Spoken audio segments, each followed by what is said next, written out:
আল্লাহ আমার রব, এই রবি আমার সব। দামে দামে তুন মনে তারি অনুভব।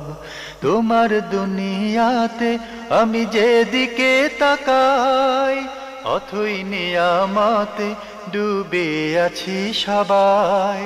পাক পাখালির গানে শুনি তসবিহ কালো রব, তসবিহ কালো রব। আল্লাহ আমার রব, এই রবি আমার সব। আসসালামু আলাইকুম, আলহামদুলিল্লাহ, আসসালাতু ওয়াসসালামু আলা রাসূলিল্লাহ। প্রিয় দর্শক, আপনারা যারা দেশে আছেন প্রবাসে, সবাইকে জানাই অনেক অনেক প্রীতি ও শুভেচ্ছা। শুরু হলো এনটিভি আয়োজিত এবং লাভেল নিবেদিত অনুষ্ঠান আপনার জিজ্ঞাসা। আপনাদের সাথে আছি আমি জয়নুল আবেদিন আজাদ। আর আপনাদের মনে জাগা প্রশ্নের জিজ্ঞাসার জবাব দিচ্ছেন বিশিষ্ট আলেম ডক্টর মোহাম্মদ সাইফুল্লাহ। আসসালামু আলাইকুম ওয়া রাহমাতুল্লাহি ওয়া বারাকাতুহু। প্রিয় দর্শক, চলুন তাহলে জিজ্ঞাসার জগতে শুরুতে একটি ইমেল পাঠিয়েছেন আহসানুল হক, দুবাই থেকে। লিখেছেন, আমার মা মাজারে যান, আমার বোন প্রতিবন্ধী নিয়ে যায়। আমার মা বিশ্বাস করেন মাজারে গেলে আমার বোন সুস্থ হয়ে যাবে, এজন্য মাজারে নিয়ে যান এবং মাজারে মুরগি, হাঁস এগুলো মান্যত করেন এবং দিয়ে আসেন মাজারে। আমি অনেক করে বুঝিয়েছি মাজারে গেলে শিরক হয়, মাজারে গেলে মাজার থেকে কিছু চাইলে শিরক হয়। এগুলো আমার মা বুঝতে চেষ্টা করেন না, বলে এখানে বড় বড় হুজুর আছে, এগুলো কম বুঝে, এরকম বলে। এখন আমি আমার মাকে কিভাবে বোঝাবো মাজারে গেলে শিরক হয়? আমি অনেক করে বোঝাতে চেষ্টা করেছিলাম, কিন্তু আমি ব্যর্থ। এখন আমার করণীয় কি? ধন্যবাদ আপনাকে। আপনি বুঝিয়ে যান, আপনি কোমলভাবে যত বিনম্র হওয়া যায় সেভাবে তাকে বোঝানোর জন্য চেষ্টা করুন। আর আপনি যদি বুঝাতে না পারেন, এর চেয়ে যোগ্য লোককে দিয়ে বোঝানোর জন্য চেষ্টা করুন। তাকে এই কবর পূজা থেকে যদি রক্ষা করতে না পারেন, তাহলে তিনি মুশরিক, এবং এই অবস্থায় তার মৃত্যু হলে মুসলমানদের কবরস্থানে তাকে কবর দেওয়া যাবে না, তার জন্য জানাজা সালাত আদায় করা যাবে না, এবং তার জন্য দোয়াও করা যাবে না। এই বিষয়গুলো ক্লিয়ার করুন, কারণ এই ছোটো বিষয় নয়।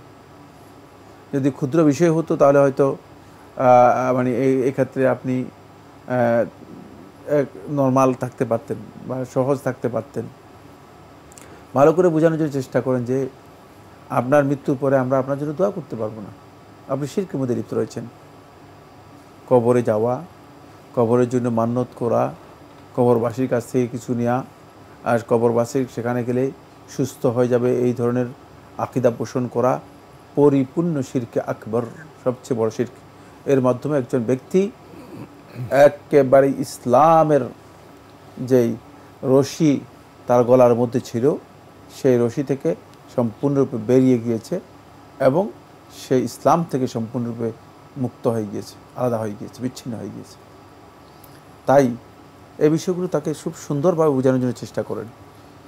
তিনি হয়তো মনে করছে যে আপনি কবরে যাওয়াটা পছন্দ করতেছেন না, এই জন্য আপনি তাকে বাধা দিচ্ছেন। ছেলে ও কি জানে, মানে এই জন্য যে হয়তো ব্যাপারটা তিনি হয়তো ওইভাবে বুঝতেও পারেন নাই যে এটি যে কত জঘন্যতম বিষয়। আর বিশেষ করে আমরা যে জাহিলি সমাজে আছি, দ্বীনের ক্ষেত্রে এই জাহিলি সমাজকেও কী করেছে, অনেক বেশি, মানে জাহিলি সমাজকে অনেক বেশি অতিক্রম করে গিয়েছে। ফলে এখানে শিরকটাই এখন ইবাদতের মতো হয়ে গিয়েছে। মানুষ এই ধারণা করছে যে কবরে গিয়ে এই ধরনের নজরানা দেয়া, কবরে গিয়ে এই ধরনের মানত করা, কবরে গিয়ে সেখানে গিয়ে কবরে যারা আছে তাদের কাছ থেকে এটা সেটা, মানে আল্লাহর কাছে নাচে, এখানে মানুষের কাছে চাওয়া এবং কবরে পূজা করা, এগুলো মানুষ মনে করছে এগুলো খুবই গুরুত্বপূর্ণ ইবাদত। নাউযুবিল্লাহি মিন যালিক। এটা যে ভয়ঙ্কর শিরক। এবং এই যে কবরস্থ মানুষ যিনি কবরে আছেন, তিনি যদিও আল্লাহর ওলি হন, আমি জানি না কে কবরের মধ্যে আছেন, আদৌ কি কবরের মধ্যে কোনো মানুষ আছে কিনা, কারণ অনেক জায়গায় শুনছি যে কবরের মধ্যে কেউ নেই, কবর বানিয়ে এটা ব্যবসা করতেছে, ব্যবসার পরিকল্পনা। হ্যাঁ, কবরটা বানিয়ে ব্যবসা করতেছে, আর কিচ্ছু না।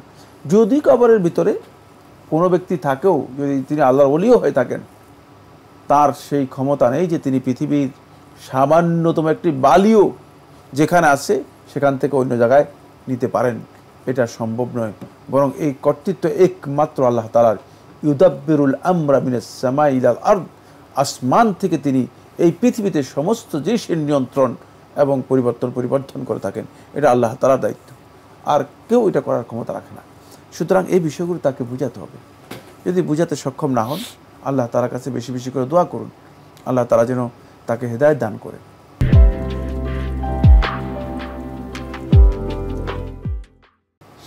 এরপরও যদি হেদায়েত লাভ না করে, তাহলে আর কিছু করার নেই। আমরা খুবই গুরুত্বপূর্ণ বিষয়ে অবগত হলাম। প্রিয় দর্শক, আমাদের হাতে আরেকটি ইমেল পাঠিয়েছেন, ঢাকা থেকে হিমু লিখেছেন, হজে গিয়ে কোন আমল বেশি করব?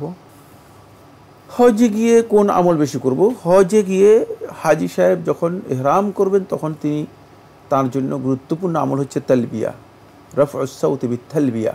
তিনি সুউচ্চ আওয়াজে তালবিয়া পাঠ করবেন, লাব্বাইক আল্লাহুম্মা লাব্বাইক, লাব্বাইক লা শারীকা লাক লাব্বাইক, ইন্নাল হামদা ওয়ান নি'মাতা লাক ওয়াল মুলক লা শারীকা লাক। এই যে তালবিয়া, এই তালবিয়াটা তিনি সুউচ্চ আওয়াজে বেশি বেশি করে পড়বেন। আর এছাড়াও যে সমস্ত তাকবীর আছে সেগুলো বেশি বেশি করে পড়তে পারেন। এটি ইহরামরত অবস্থায় সবচেয়ে গুরুত্বপূর্ণ ইবাদত।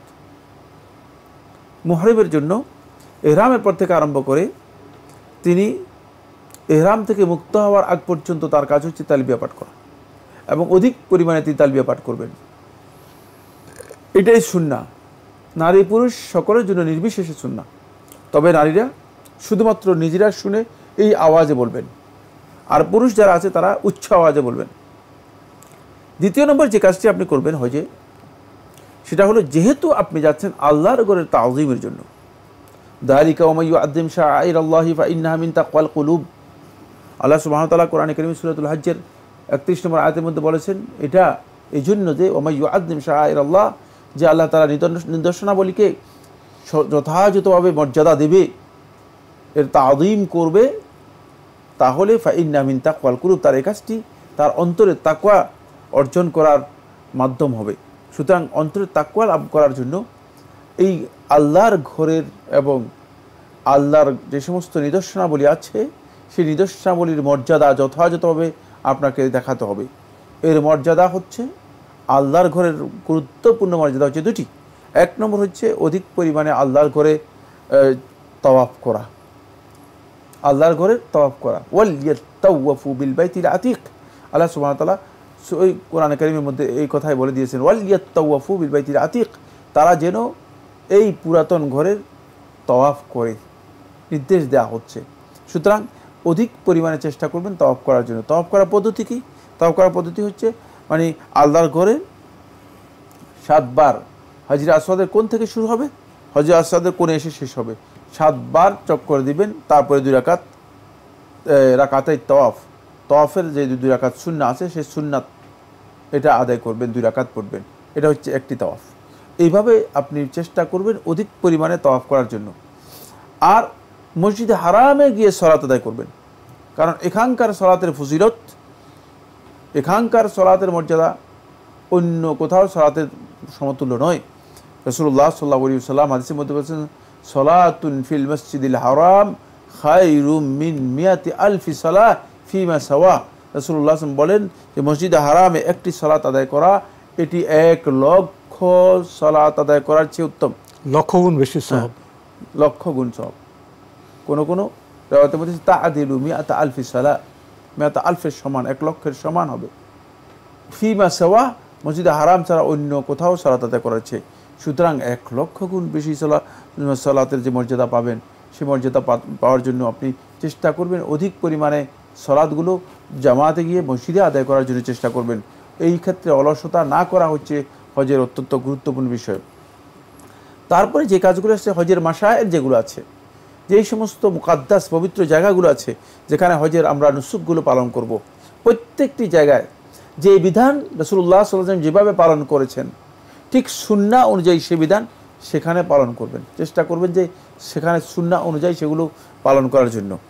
তারপরে যে বিষয়টি গুরুত্বপূর্ণ সেটা হলো 3টি জিনিস এই জায়গাতে করতে পারবেন না।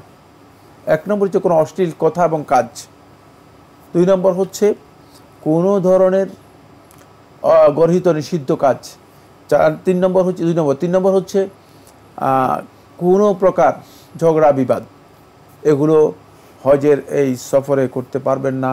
তাহলে আপনার হজের এই সফর এর ফজিলত থেকে আপনি সম্পূর্ণরূপে বঞ্চিত হয়ে যাবেন। আরেকটি কাজ রাসূলুল্লাহ সাল্লাল্লাহু আলাইহি ওয়াসাল্লাম হাদিসের মধ্যে বলেছেন, সেটি খুবই গুরুত্বপূর্ণ।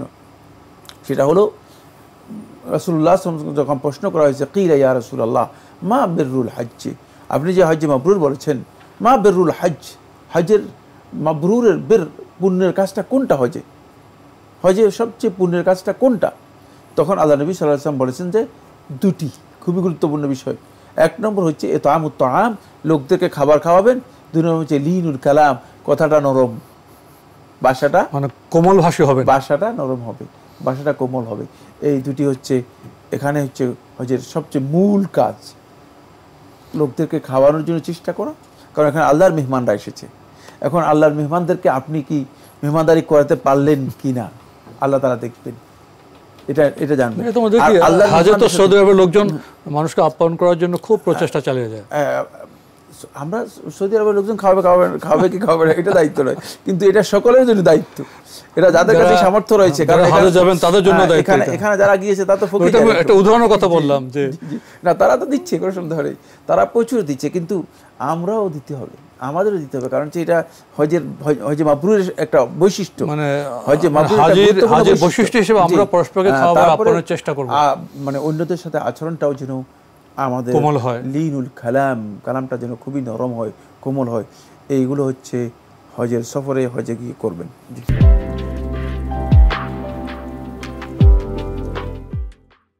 ভাই হিমু, আপনার ইমেল পড়ছিলাম, আপনি আরও লিখেছেন, হজরত অবস্থায় কেউ মারা গেলে ইসলামের বক্তব্য কী? খুবই গুরুত্বপূর্ণ প্রশ্ন করেছেন। সেটা হচ্ছে হজরত অবস্থায় কেউ মারা গেলে ইসলামের হুকুম কী? হজরত অবস্থা বলতে কী বোঝায়? হজরত অবস্থার 2টি সূরত। একটি সূরত হচ্ছে তিনি হজের সফরে আছেন, কিন্তু তিনি হজের এহরামের মধ্যে নেই। যেমন বাংলাদেশ থেকে হজ করতে গিয়েছেন, উমরা কমপ্লিট করে অবস্থান করছেন, এহরাম অবস্থায় নেই, কিন্তু হজের সফরের মধ্যে রয়েছেন। আরেকটি হচ্ছে তিনি হজ অথবা উমরার এহরামে রয়েছেন, 2টি ভিন্ন বিষয়। তাহলে আমরা হজরত অবস্থার বক্তব্যটি 2টি কথা বললাম।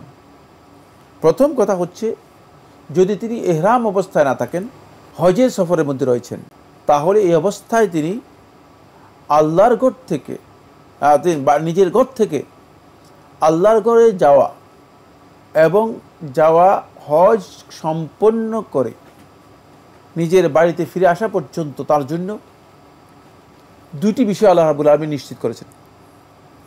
1 নম্বর নিশ্চয়তা দিয়েছেন, এটা হলো যে আল্লাহ রাব্বুল আলামিন তার জন্য এই নিশ্চয়তা দিয়েছেন যে সে এই সফরটা তার যদি সত্যিকার ইখলাসের সাথে হয়ে থাকে, তাহলে এই সফরটা আল্লাহর রাস্তায় জিহাদ করার যে মর্যাদা আছে সেই মর্যাদা পাবে।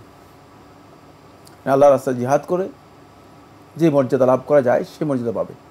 তাহলে এই অবস্থায় যদি তার মৃত্যু হয়, তিনি আল্লাহর রাস্তায় মৃত্যুবরণ করেছেন, এই অনেক বড় মর্যাদা, অনেক বড় মর্যাদা পাবে। দ্বিতীয়, রাসূলুল্লাহ সাল্লাল্লাহু আলাইহি ওয়াসাল্লাম হাদিসের মধ্যে রয়েছে সালাসাতুন দামিনুন আলাল্লাহ, 3 দল ব্যক্তি আল্লাহ তাআলার উপর তাদের জিম্মা, আল্লাহ তাআলা তাদের জিম্মা নিজের উপর নিয়েছেন, এদের জামিন আল্লাহ রাব্বুল আলামিন নিজে হয়েছেন। আমরা তো জামিন শব্দ বুঝি, আমি অমুকের জামিন হলাম, মানে কি তার যে দায়টা রয়েছে এই দায়টা আমার মাথার উপর নিলাম। এই হাজ ওয়াল মুতামির, যিনি হজের উদ্দেশ্যে বেরিয়েছেন এবং উমরার উদ্দেশ্যে বেরিয়েছেন, এই 2 জনের মূলত জামিন হচ্ছেন আল্লাহ তাআলা। জামিনের অর্থ কি? হাফিজ মুনাবি রহমতুল্লাহ ফয়জুল কাদিরের মধ্যে উল্লেখ করেন, এবং অন্য হাদিসের মধ্যে রাসূলুল্লাহ সাল্লাল্লাহু আলাইহি ওয়াসাল্লামের একটি হাদিসের মধ্যেও এই বক্তব্য এসেছে। জামিনের অর্থ হচ্ছে যদি এই ব্যক্তি মানে এই অবস্থায় মৃত্যুবরণ করে, তাহলে আল্লাহ রাব্বুল আলামিন তাকে জান্নাতে প্রবেশ করাবেন। আর যদি এই অবস্থায় কোনো বিপদ বালা মুসিবত তার আসে, আল্লাহ রাব্বুল আলামিন তার পক্ষ থেকে সেটা প্রতিহত করবেন, তাকে হেফাজত করবেন। তার বাড়িতে ফিরে আসা পর্যন্ত এটা আল্লাহ রাব্বুল আলামিনের জিম্মায়, আল্লাহ রাব্বুল আলামিন জামিন হয়েছেন। সুতরাং এই দুইটি ফজিলত ওই ব্যক্তি পাবেন যে ব্যক্তি হজের সফরে হজরত অবস্থা আছেন কিন্তু এহরাম নেই। দ্বিতীয় সুরত যেটা বললাম, দ্বিতীয় পদ্ধতি হচ্ছে যিনি হজের সফরে বেরিয়েছেন এই অবস্থায় তিনি তো এই দুইটা ফজিলত তো আছেই, অতিরিক্ত যখন এহরাম অবস্থায় থাকবেন, এহরাম অবস্থায় যদি তার মৃত্যু হয়ে থাকে তাহলে রাসূলুল্লাহ সাল্লাল্লাহু আলাইহি ওয়াসাল্লাম বলেছেন যে এই অবস্থায়, এহরামরত অবস্থায় মুহরিম হিসেবে তাকে দাফন করা হবে যে অবস্থায় মৃত্যুবরণ করছে সে অবস্থায়, যে অবস্থায় মৃত্যুবরণ করছে সে অবস্থায়। জমহুর আহলে ইলম বলেছেন যে তাকে দোয়ানো হবে, মানে তার গোসল দেয়া হবে কিন্তু তার মাথা ঢাকা হবে না। যেমনি মুহরিম ব্যক্তির মাথা ঢাকা নিষেধ, তার মাথা ঢাকা হবে না, মাথা খোলা রাখা হবে। এবং কিয়ামতের দিন রাসূলুল্লাহ সাল্লাল্লাহু আলাইহি ওয়াসাল্লাম মধ্যে বলেন, ইরশাদ করেন, ফাইন্নাহু ইউবআসু ইয়াউমাল কিয়ামাতি মুলাব্বিয়ান, কিয়ামতের দিন সে তালবিয়া পাঠ করতে করতে উঠবে, যাতে করে মানুষ বুঝতে পারে যে এই লোক আল্লাহর ঘরে পৌঁছার জন্য ইহরাম করেছে এবং আল্লাহর ঘরের পৌঁছার জন্য চেষ্টা করেছে, কিন্তু মৃত্যু তাকে আল্লাহর ঘর পর্যন্ত পৌঁছাতে দেয়নি। আল্লাহ তাআলার কাছে সেই তালবিয়ার হাজিরি দিয়ে দিয়ে তালবিয়া পাঠ করতে করতে সে কিয়ামতের দিন উত্থিত হবে, উত্থান পুনরুত্থান হবে। সুতরাং দুটি বিষয় অত্যন্ত ফজিলতের বিষয়, কোনো সন্দেহ নেই। আমরা জানলাম খুবই গুরুত্বপূর্ণ বিষয়ে। প্রিয় দর্শক, আমাদের হাতে একটি চিঠি, এই চিঠিটি পাঠিয়েছেন রেজাউর রহমান সিলেট থেকে। আপনার 3 নম্বর প্রশ্নটি এরকম: কোরবানির দিন পশু জবাই করার পূর্বে কি কি দোয়া পড়তে হয় ও নিয়ত কিভাবে করতে হয় জানাবেন? ধন্যবাদ। কোরবানির পশু জবাই করার আগে কোনো দোয়া নেই, কোনো নিয়ত নেই। কোরবানির পশু জবাই করার আগে শুধুমাত্র বিসমিল্লাহ আল্লাহু আকবার, বিসমিল্লাহ বললেই যথেষ্ট। ওলামায়ে কেরাম বলেছেন যে বিসমিল্লাহের সাথে যদি আল্লাহু আকবার বলেন সেটাও মুস্তাহাব। সুতরাং বিসমিল্লাহ আল্লাহু আকবার বলে জবাই করলেই যথেষ্ট। এর জন্য অতিরিক্ত কোনো দোয়া নেই, অতিরিক্ত কোনো দোয়া নেই। যদি কেউ আল্লাহ তাআলার কাছে এমনি ব্যক্তিগতভাবে দোয়া করেন, আল্লাহুম্মা তাকাব্বাল মিন্নি, যে আল্লাহ আমার এই কোরবানিটা আমার পক্ষ থেকে কবুল করেন, তাহলে সেটা তিনি বলতে পারেন। কিন্তু যেহেতু জবে করার সময় তিনি আসলে আল্লাহর সন্তুষ্টির জন্য জবে করছেন, এখানে শুধুমাত্র রক্ত প্রবাহিত করাটাই ইবাদত, সুতরাং আর কিছু দরকার নেই। এটি মানে সবচেয়ে শ্রেষ্ঠ ইবাদত। ঈদের দিনে, কোরবানির দিনে, ওই দিনে পশুর রক্ত প্রবাহিত করা, এটা হচ্ছে ওই দিনের সবচেয়ে শ্রেষ্ঠ ইবাদত।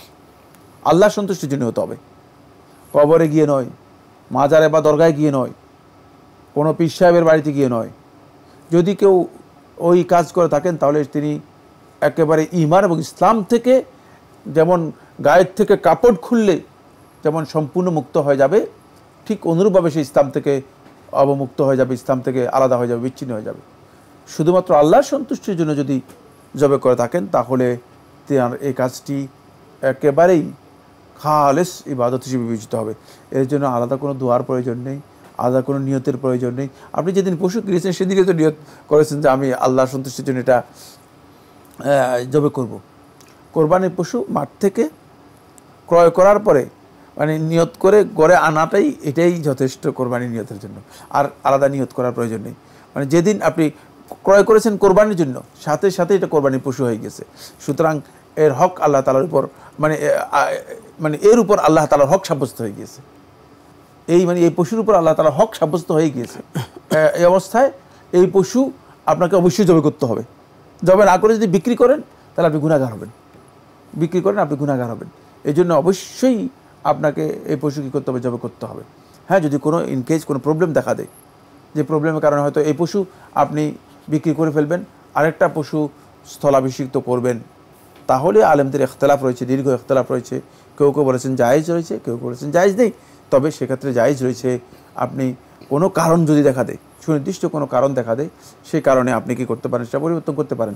যেমন পশু অসুস্থ হয়ে পড়েছে, আপনি দেখেছেন যে এটা এখন রাখা যাবে না, বিক্রি করে দিতে হবে, সেখানে আরেকটা পশু আপনাকে ক্রয় করতে পারবেন, তাহলে এটা বিক্রি করে আপনি আরেকটা ক্রয় করতে পারবেন। কিন্তু মানে এমনিতেই কোনো কারণ ছাড়া পরিবর্তন করাও জায়েজ নেই। জি, আমাদের সমাজে এরকম একটা প্রচলন আছে, কোরবানির সময় যখন পশুকে জবাই করা হবে তখন বলা হয় আল্লাহর সন্তুষ্ট উদ্দেশ্যে অমুকের পক্ষে কোরবানি করা হচ্ছে। এটি ঠিক আছে? না, এটা উল্লেখ করার কোনো প্রয়োজন নেই। যদি করতে করা যায় না, যায় না, কিন্তু এটা প্রয়োজন নেই, কারণ এটা জবাই করা হচ্ছে তো আল্লাহর সন্তুষ্টির জন্যই। জি, আল্লাহর সন্তুষ্টির জন্য জবাই করা হচ্ছে। কারণ যেহেতু এখানে যদি কোনো ব্যক্তির নাম উল্লেখ করতে যায়, করতে পারে, না জায়েজ নেই, কিন্তু খুব প্রয়োজনীয় নয়, কোনো প্রয়োজনীয় নয়, করলেও করতে পারেন, জায়েজ আছে। জবাইটা হচ্ছে শুধুমাত্র বিসমিল্লাহ আল্লাহু আকবার। জি। আপনি আরেকটি বিষয়ে জানতে চেয়েছেন, এবছরের ফেব্রুয়ারি মাসের 9 তারিখে, এটা সাইফুল ভাই আপনার উদ্দেশ্যে বলা হচ্ছে, জি, আপনি কি সিলেট এসেছিলেন? জুমার নামাজ কি আপনি পড়িয়েছিলেন? ফেব্রুয়ারি মাসের 9 তারিখে আমি তো, আমার এখন স্মরণের মধ্যে নেই আমি আসলে কি গিয়েছিলাম কিনা ফেব্রুয়ারি মাসের 9 তারিখে, এই মুহূর্তে আমার স্মরণের মধ্যে নেই। এটা হয়তো আপনার একটি তথ্য জানার ইচ্ছে ছিল, এটি জীবন ঘনিষ্ঠ কোনো ইসলাম বিষয়ক প্রশ্ন নয়, তবু সৌজন্যতার জন্য আমরা আপনার প্রশ্নটি পাঠ করলাম। তো সময়ের কারণে আমাদের আজকে এখানে শেষ করতে হচ্ছে। আপনাকে অনেক ধন্যবাদ। আপনাকে অনেক অনেক ধন্যবাদ। প্রিয় দর্শক, আমরা দেখছিলাম এনটিভি আয়োজিত এবং লাভের নিবেদিত অনুষ্ঠান। আমাদের অনুষ্ঠান আপনারা এনটিভি অনলাইনেও দেখতে পারবেন, ভিজিট করুন www.ntvbd.com। এছাড়া ইউটিউবে এবং আমাদের ভেরিফাইড ফেসবুক পেজে অনুষ্ঠান দেখতে পারবেন। শেষে এসে আমরা কোরবানি প্রসঙ্গে প্রশ্ন পেয়েছি। সামনে তো কোরবানি, এটা সচেতনতার একটি পরিচয়। আমরা কোরবানি সম্পর্কে জানব, জেনে আমরা ইবাদত করব, এটা একটি সুন্দর বিষয়। চিঠি লিখুন, প্রশ্ন পাঠান আমাদের ঠিকানায়। পরিচালক আপনার জিজ্ঞাসা, এনটিভি, বিএসসিসি ভবন, 7ম তলা, 102 কাজী নজরুল ইসলাম এভিনিউ, কারওয়ান বাজার, ঢাকা 1215। ইমেল অ্যাড্রেস আপনার জিজ্ঞাসা @ntvbd.com। মহান আল্লাহ আমাদের সবাইকে নিরাপদে রাখুন, রাখুন শান্তিতে। আসসালামু আলাইকুম। আল্লাহ আমার রব, এই রবি আমার সব, দামে দামে তুন মনে তারি অনুভব। তোমার দুনিয়াতে আমি যেদিকে তাকাই, অথই নিয়ামতে ডুবে আছি সবাই। পাক পাখালির গানে শুনি তসবিহ কলরব, তসবিহ কলরব। আল্লাহ আমার রব, এই রবি আমার সব।